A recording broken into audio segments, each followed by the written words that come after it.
Okay, Vitalik, how are you? Can you hear me? Yes, I am good, good. Can you guys hear me? I don't know. Crowd, can you hear Vitalik? Okay, Vitalik, it's working. I give the stage to you. Okay, Go for it. Thank you. okay, amazing. Okay, I am just trying to figure out how to share the screen here.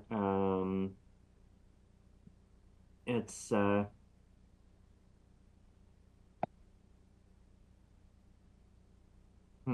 1 second.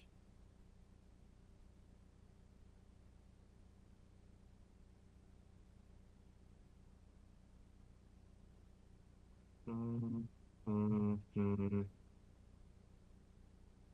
Um, Click.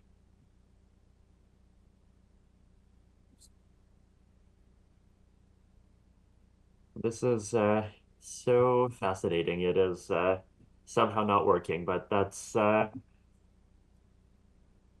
fine. Okay, then I will do what I get. I will do what I can without the uh without the screen in that case. So great. So crypto and AI. So I think this is a really hot topic over the past year or so. I think for and some very obvious reasons, right? Which is basically that blockchains are becoming something that's a really big deal, and lots of people are starting to build applications more. In Ethereum, like we've had the EIP 4844 this month, and so since then we've had like actually affordable transaction fees like under 1 cent. And that's making it even easier for people to build more applications. There's been all of this progress in layer twos. And then at the same time, in the AI space, we've just seen this massive boom in what you can do with AI, where I think it's gone from being something that people like barely really paid attention to back in 2021 to this extremely big deal that I know a lot of us use every day in our lives in 2024. And so but at the same time, I think it's like important to really be rigorous in understanding like what the actual intersection between these two things is, right? Because like at the same time, it's not true that if you just take two random areas that are really cool and fit them together, that there's going to be like much of an intersection to talk about, right? It's like like rockets are cool and crypto is cool. And, maybe we can talk about cryptocurrencies and chains and layer twos running on Mars, but otherwise the two areas feel kind of separate. And so to me, the big question is basically, figuring out is this like that kind of situation, or is there really something there in the intersection? So I wrote this post on crypto and AI back in January, and back in January, I talked about like this. Like one of the first things that I pointed to, right, is that there was this Venn diagram in my post, right? So, like basically, in the Venn diagram, like on the left side, you have AI, and then on the right side, you have like blockchains, and like basically the idea is that there's like a lot of things that are different between the two, right? So AI is like basically high on functionality, but it's like centralized, not transparent, and so on. And so and then, of course, the flip side of this, right, is that if you look at blockchains, then blockchains are decentralized, transparent, uh, open. But the flip side of this is like basically that their functionality is limited. And what do I mean by limited? Like, obviously, you could do really cool things on blockchains, but like, when we get excited about like NFTs, like NFTs are just numbers in a database. We've been able to make numbers in a database go up and down since the 1980s, right? And so to me, the question is basically like, what actually is in the middle here, right? Because there's this pretty good arguments to be made that like these two things are opposites of each other, right? Look, one of them is sort of the ultimate technology of centralization. One of them is maybe the ultimate technology of decentralization. But the question is like, well, can you actually use one to try to compensate for the weaknesses of the other, right? And so in this post, I talked about like four major categories for what the kinds of intersections that I thought that crypto and AI could have, right? So the four that I mentioned were basically one is AI, what I call AI as a player in the game. Then there is AI as the interface to the game. There is AI as the rules of the game, and what I call AI as the objective of the game, right? Basically, yeah, in this case, what I mean by the game is like some kind of system of rules, incentives that is implemented by a blockchain, right? And so if you create a token, you are creating a game. If you're creating a smart contract system, you're creating a game. If you're creating a DeFi protocol, you're creating a game. If you're even doing something like Gitcoin quadratic funding, that's a game. And the arguments that I make in this idea of AI being a player in the game, right, is basically that the like decentralization is supposed to describe the game. It's supposed to describe what happens at the center. It's not supposed to describe what happens at the edges, right? And so the way that you combine together the benefits of decentralization with the performance benefits of some like more centralized AI approaches is you basically make these centralized AI approaches be players in the game, right? So what does this mean? So the blockchain sets up some set of economic rules for participants to interact, and then AIs just interact in those rules. So this is actually a category that's existed for at least a decade, right? Like we've had on-chain decentralized exchanges for about a decade, and on-chain decentralized exchanges, like I think they are the first crypto AI intersection use case, and we kind of don't think about them, but they've just been passively making markets more efficient the whole time. So this is one example. Another example is AI is participating in prediction markets, right? So this one I think is fascinating. Basically, yeah. So we've seen prediction markets becoming more popular recently, right? So we see Polymarket. We've been continuing to see some of the others. And Omen is continuing to make progress. Augur is still around, right? And one of the challenges is that if you want to get like some like a decent level of quality on an answer to some question, you need to have a pretty high level of volume. And the reason is that you need to have a pretty high level of volume in order to get human beings interested in doing the work of figuring out how to actually answer on this question. What if we could have micro prediction markets where the amount at scale in each one is maybe $50 or maybe even $1 or potentially 5 cents? And the use case of this is, I think at the medium level, you basically have this kind of oracle where you can go and ask it questions and you could get answers. And then at the small level, I think there's a lot of really interesting applications in decentralized social media. And one like example of an application, just to give people like something concrete, is so on Twitter, right? There is this thing called Community Notes, and Community Notes does a very good job of like basically putting notes on posts that provide like various forms of context. Often it's basically saying like like the content of this post is like actually totally fake and like here's the real information. Sometimes it's more nuanced than that. Sometimes it's actually saying, well, the post is completely correct, but here's even more information about it. And so, like, I think a lot of people from across the political spectrum have had a very high opinion of community notes. But when people criticize it, the biggest criticism is always that notes don't appear fast enough.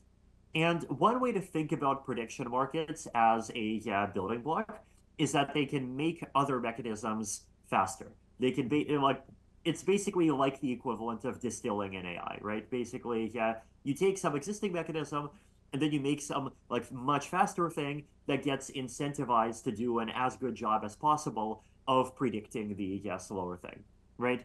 And so on Twitter, right? Imagine, you make a post, and let's say, I don't know, the post is going to be, I don't know, Vitalik endorses unicorn magic dog coin, and let's say, yeah, someone tweets this, and people, like start like retweeting this, right? And then if you just have community notes, then what's going to happen is like basically, yeah, I mean, you guys have seen this, right? Like basically after some amount of time, so you're going to see a note, and the note just says like actually Vitalik doesn't, and like community notes are required to have links, and so they'll have like links to some example.com/blah blah, like something that I said, and that like basically says that I like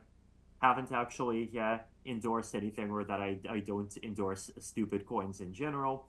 But then the problem is, right, that this happens after some delay, right? This happens maybe, let's say, I don't know, could be 12 hours, could be 24 hours, whatever the delay is, but the delay is too much, right?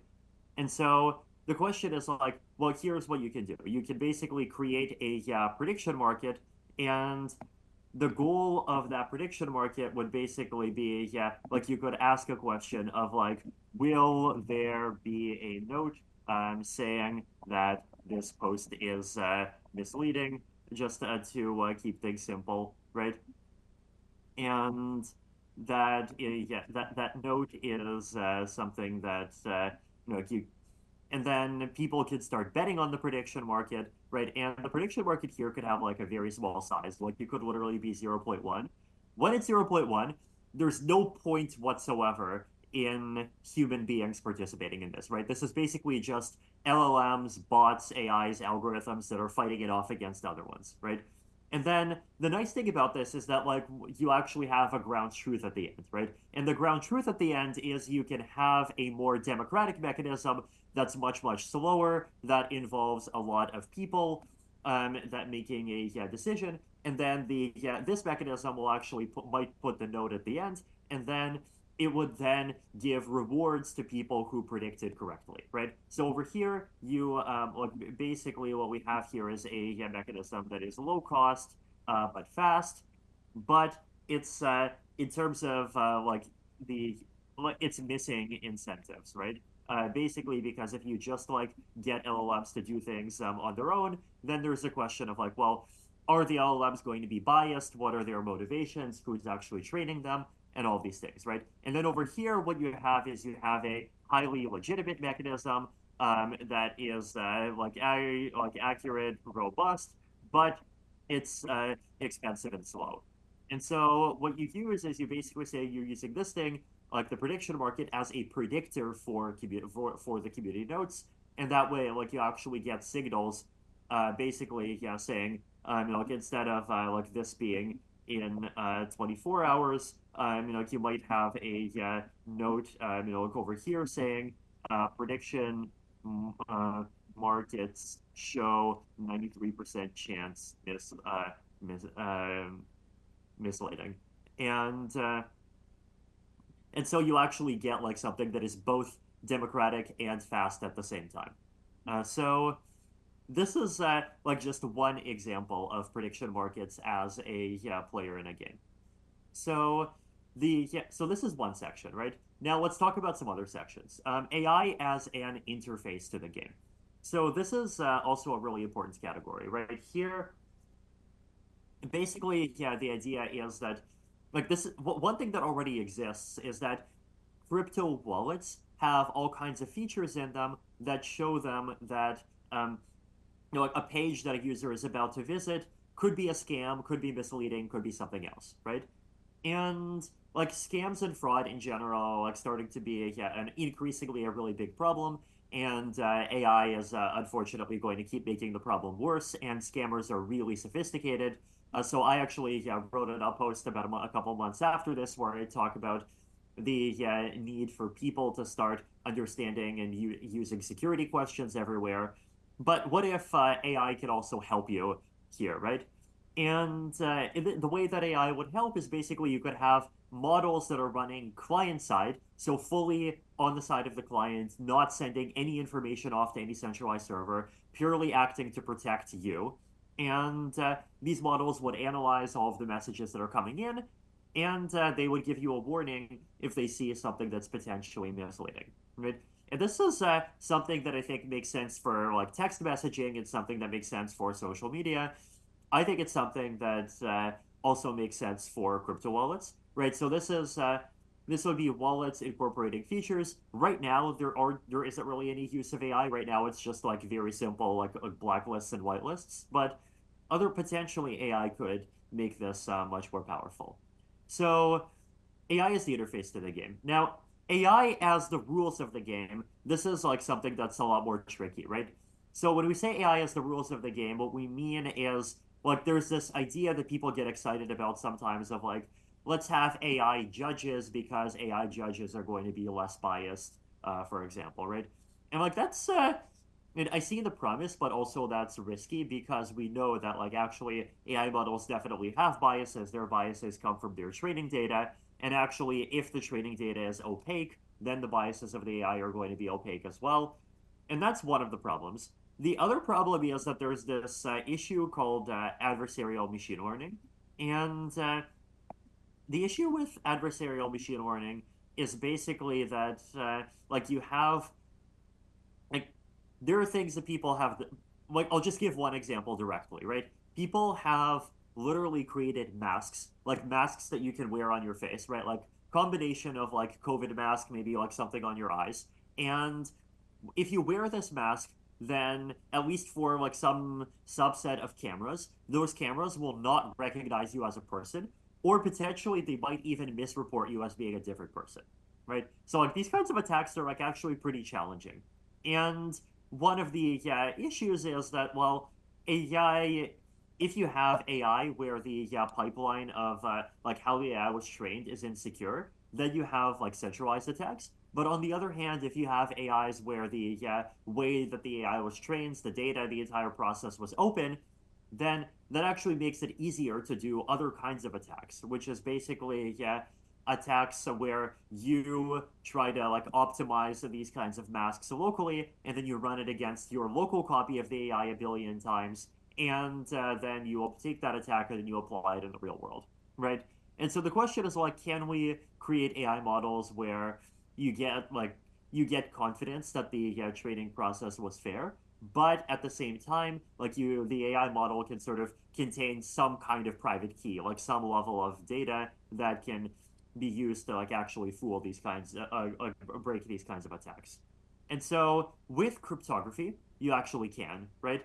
And WorldCoin has actually been exploring a lot of this stuff really heavily, right? And so like basically you can use multi-party computation, FHE, other kinds of things to try to make like AI training and AI inference actually be like both privacy preserving, either on the model or on the data or on both, and reasonably efficient at the same time. And if you add ZK snark ideas, then you can also make it provable. Now, the fourth piece is AI as the objective of the game. And in that case, what I mean is if we can use some combination of like blockchains and cryptographic tools to make AI safe, then we don't just need to use that for projects like WorldCoin that are themselves crypto projects. We can use that for other kinds of AIs as well, right? And so potentially there's even applications here and just improving the safety and improving the credibility of AIs much more generally. So, and then finally, you can have DAOs that try to do like democratic governance of like what goes into the trading data and the trading process of an AI, right? So those are like some of the specific intersections that I think are promising. I think the big takeaways are right that I think you really want to be rigorous in trying to understand, like what actually the intersection of these two things is, right? Basically, if you're building an application that incorporates some level of crypto and some level of AI, then you need to make sure that it actually makes sense. The AI is being used for the things that the AI is being used for, and that you're actually getting guarantees from the crypto part of your application, right?